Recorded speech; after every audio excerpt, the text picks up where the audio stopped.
everyone. So today we're going to be carrying on with the Infinite Lives of Maisie Day. And if you listened to yesterday's part of the story, you would have learned that Maisie has had a really strange birthday.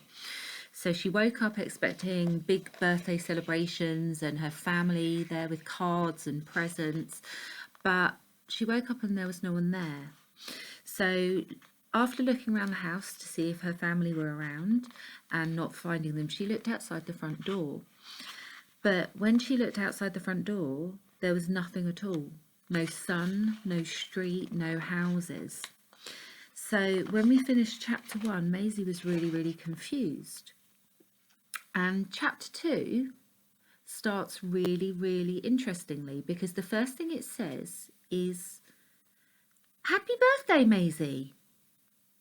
With a broad smile on her face, Mum slides a pile of envelopes across the kitchen table towards me. Behind her, Dad glances over his shoulder with a grin, still keeping one eye fixed on the banana pancake that's cooking in the frying pan. So I wonder what's happening here, because all of a sudden, Mum and Dad are back in the house. So I wonder what's changed. I wonder what's happened. The molecules that make its sticky sweet smell weave their way from the stove to the odour receptors in my nose, making my stomach rumble in anticipation. "Thanks, Mum," I say, looking down at the oversized envelope at the top of the pile. I recognise Mum's handwriting straight away, my name written in large letters across the silver envelope. Maisie. "Go on," Mum says. "Open it." As I turn the envelope over, I can see that it's kind of lumpy in one corner, and I instantly realise what this means. Trying to keep a smile on my face, I rip the envelope open and pull out an enormous birthday card. On the front, there's a picture of a space rocket zooming through a starry sky, the constellations arranged to spell out the words, "Happy Birthday." And fixed to the top corner is a bright blue badge with a big number 10 printed inside a star. Ignoring the badge, I quickly open the card, trying not to blush as I read the message inside. "To Maisie, hope your birthday is out of this world. We're so proud of you. Have a fantastic day. All our love, Mum and Dad." Mum looks at me hopefully as I set the card on the table. I took ages choosing it. So many of these birthday cards for girls nowadays have silly stuff on them, glittery unicorns and fairies and things. I wanted to choose one that was just right for you. "I do hope you like it, Maisie." I nod my head, even though the constellations aren't exactly astronomically accurate. "It's perfect, Mum. Thanks." Wasn't sure about the badge. 10's not too old for a badge, is it? "Stop fussing, Laura," Dad says, leaning across the table to slide a banana pancake onto my plate. I look up at him with a grateful smile. Maisie doesn't mind what her card looks like. It's the birthday presents that she's waiting for. As the banana pancake smell hits my nostrils in full effect, I feel an adrenaline rush of excitement at Dad's mention of birthday presents. It's true, I don't mind that Mum's got me a birthday card with a badge, even though they're really just for little kids. If Mum and Dad have got me the present that I've set my heart on, I'll forgive them anything. I've dropped loads of hints, leaving copies of New Scientist open on the kitchen table and pinning up articles to the fridge. I know they said they couldn't afford to spend a bomb on my birthday present, but I hope Mum and Dad have got me the kit I need to build my own nuclear reactor. It all started when I watched this documentary about some American kid who built a nuclear reactor in his garage when he was a teenager. It kind of inspired me. Now I'm planning to be the first person in the whole world to crack the power of cold fusion. When I first told Mum and Dad that I wanted to build a nuclear reactor, they kind of freaked out. worrying about radioactive waste and stuff like that. Dad said he kind of liked the fact I was getting interested in sustainable energy, but he didn't want me blowing up the house.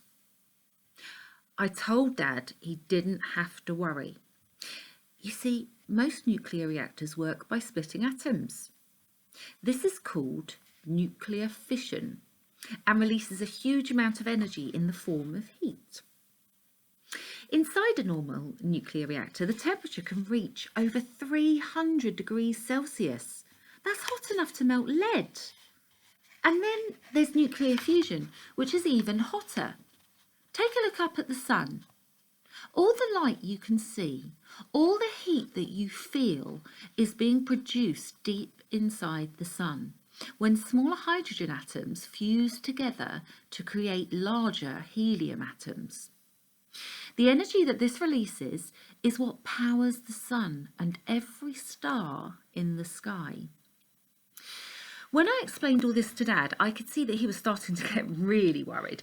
So I quickly explained that the kind of nuclear reactor I was planning to build was completely different.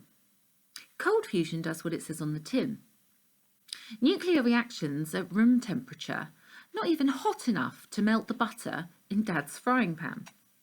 No radioactive waste, no chance of explosions. All the energy you need, totally safe and totally clean. The only problem is nobody's quite worked out how to make cold fusion work yet.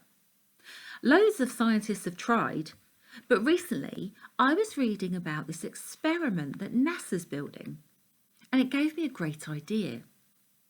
I drew Mum and Dad a diagram of my plans for a DIY reactor and explained how the cold fusion process using the weak nuclear force would be completely safe. To be honest, I don't think Mum and Dad really understood what I was telling them, but when I said that all I really wanted for my birthday was a backward wave oscillator, a hydrogen generator and 50 tubes of kitchen foil, they said they'd think about it. That was 4 weeks ago. And now it's my birthday. Can I open my presents yet? I ask eagerly.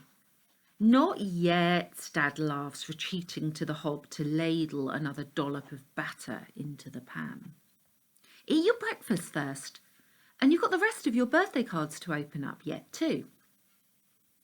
With a grin, I squirt a trail of golden syrup across my pancake. If Mum and Dad have got me what I need, I might be able to harness the power of a star in the old freezer in the garage.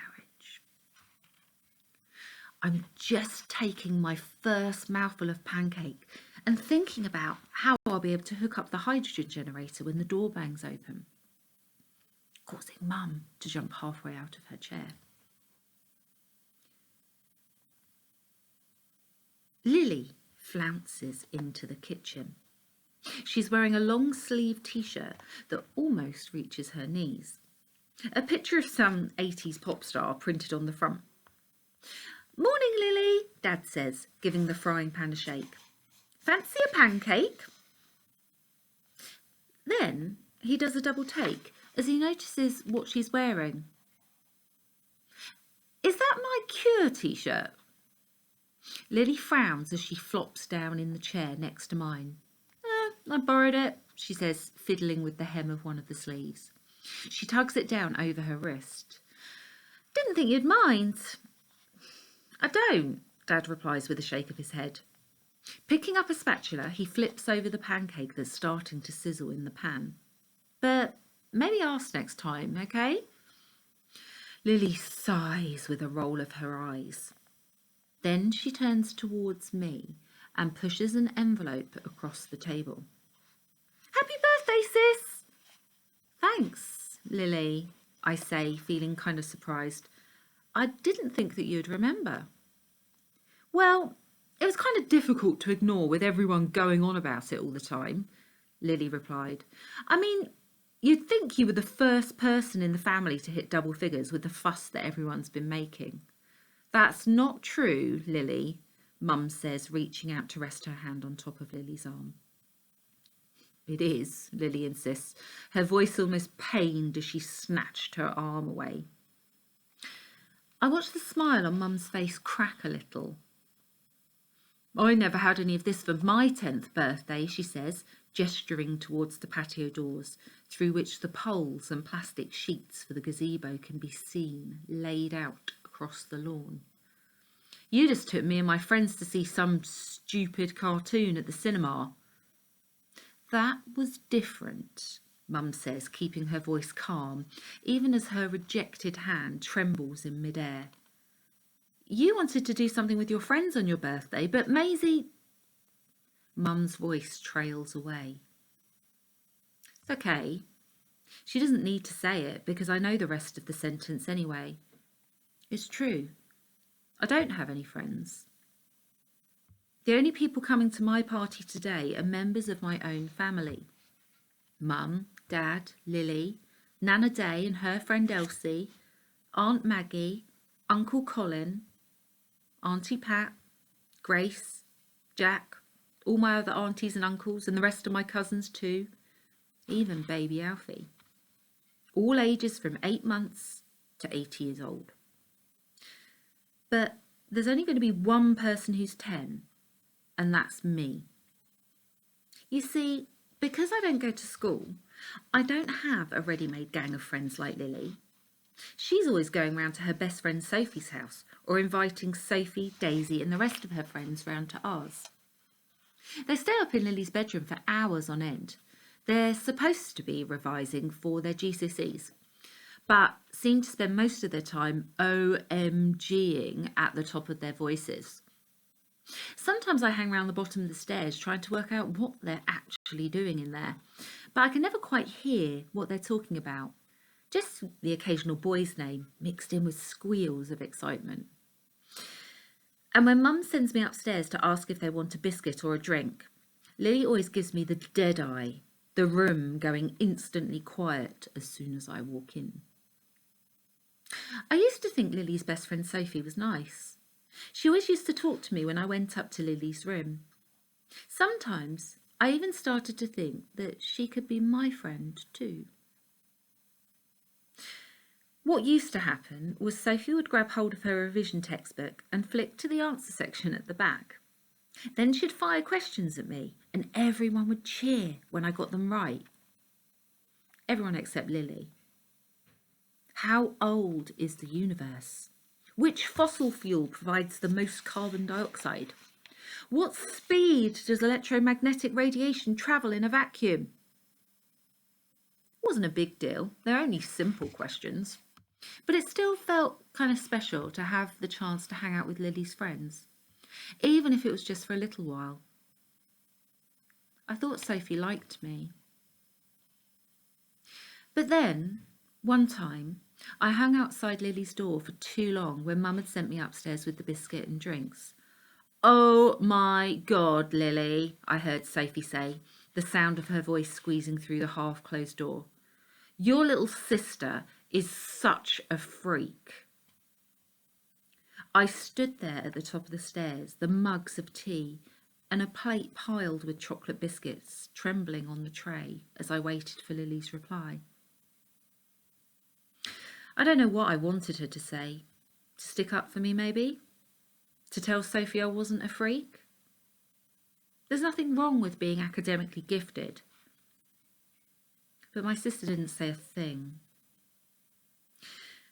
I left the tray at the top of the stairs. Mum didn't make me go up to Lily's room after that. So this is why Mum and Dad have invited the whole family to my birthday party. They think it will help me forget that I don't have friends. "Never mind whose 10th birthday was the best," Dad says, trying to keep the peace like he always does. He slides the largest pancake out of the frying pan and onto the plate in front of Lily. "Here, have a banana pancake." Lily curls her lip as she inspects Dad's culinary creation. "I've only just started mine, but I already want another one. They're just so delicious." "I don't want a banana pancake," Lily says, pushing the plate away. "I just need some toast and a coffee." Dad looks kind of hurt. Banana pancakes are his speciality. "Are you sure?" he asks. Do you know that bananas are perfect brain food? It's something to do with all those albino acids they've got inside them. I think Dad's been reading my New Scientist again. He might be a whiz when it comes to technology, but he doesn't know the first thing about biology. Amino acids, I say. That's right. Albino acids, Dad agrees. It said so in one of Maisie's magazines. Apparently, these albino acids can boost your brain function and even stop you from getting stressed. He gently pushes the plate back towards Lily. Your GCSEs are just round the corner. Why don't you try a bit of banana pancake? It might help. Actually, I think New Scientist said it was the magnesium in bananas that reduced stress. But before I can tell Dad this, Lily just explodes. You're the one making me stressed, she says, spitting out the words as she pushes her chair back with a screech. Going on about my GCSEs when I've just got out of bed? I only wanted a piece of toast. Lily, Mum says, but my sister just springs out of her seat. Don't you see? It doesn't matter how many banana pancakes I eat for breakfast, she shouts, crossing the kitchen in a handful of strides. I'll never be as clever as Maisie. Storming out of the room, Lily slams the door shut behind her. Mum and Dad stare at each other in shock as the sound reverberates round the house. Well, it might be my birthday, but as usual, Lily has managed to make it all about her. I wonder what's going to happen in chapter 3.